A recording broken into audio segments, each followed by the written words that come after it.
যিসকল বাইদেউৰ নাম কিবা কিবি কাৰণত অৰুণোদয়ত অহা নাছিলে তেওঁলোকক 2 এদিনতে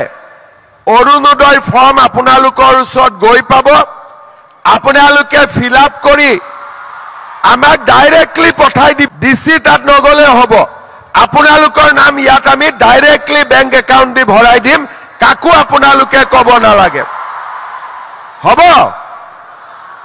যদি আপুনি অৰুণোদয় 3.0 যেটো নতুন লিষ্ট আছে এই লিষ্টখন আপোনালোকে যদি এতিয়ালৈকে চাব পৰা নাই আপোনালোকে কেনেকৈ নতুন লিষ্টখন চাব পাৰিব তো আহক আপোনালোকক দেখুৱাই দি আছো যে আপোনালোকে নতুন যেটো তালিকা আছে এই তালিকাখন আপোনালোকে কোড গুলি আপোনালোকে এই তালিকাখন আপোনালোকে চাব পাৰিব আৰু নতুন কৰি কিন্তু এতিয়া আপোনালোকে আবেদন কৰিব পাৰিব আবেদন কৰিলে কিন্তু আপোনালোকে 1500 কোটি টকা আপোনালোকে লাভ কৰিব তো ইতিমধ্যে কিন্তু আপোনালোকে যিসকল মানুহে আবেদন কৰিছে তো ইয়াতে মই দেখুৱাই দি আছো অৰুণোদয় 3.0 যেটো নতুন লিষ্ট আছে এই লিষ্টখন আপোনালোকে ইয়াতে চাব পাৰিছে যিসকল মানুহৰ নাম একসেপ্ট হৈছে সেইসকল মানুহে কিন্তু আপোনালোকে ফৰ্ম লাভ কৰিব আৰু যিসকল মানুহৰ নাম ৰিজেক্ট হৈছে সেইসকল মানুহে কিন্তু আপোনালোকে নতুন কৰি আবেদন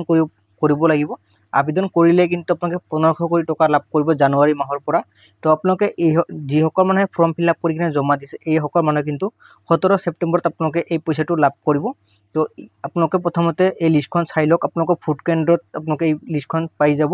আপোনালোকে এই লিষ্টখন চেক কৰক যদি আপোনালোকৰ নাম এপ্ৰুভ হৈছে তেনেহলে আপোনালোকে নতুন ফৰ্মখন লাভ কৰিব তো বহুত মানুহৰ নাম কিন্তু ৰিজেক্ট হৈছে যিসকল মানুহৰ নাম ৰিজেক্ট হৈছে সেইসকল মানুহ কিন্তু নতুন কৰি কৰিব লাগিব আবেদন কৰিলে আপোনালোকে অৰুণোদয় আঁচনি ফৰ্মটো আপোনালোকে লাভ কৰিব আশা কৰিছো আপোনালোকে সকলোৱে বুজিবলৈ পাৰিছে যদি আপোনালোকৰ ভিডিওটো চাই কিনে ভাল লাগে চেনেলটো সাবস্ক্ৰাইব কৰি ৰাখিব আৰু আপোনালোকৰ বন্ধু বান্ধৱী সকললৈ ভিডিওটো শ্বেয়াৰ কৰি দিব যাতে সেইসকল মানুহ অৰুণোদয় আঁচনিখন লাভ কৰিব পাৰে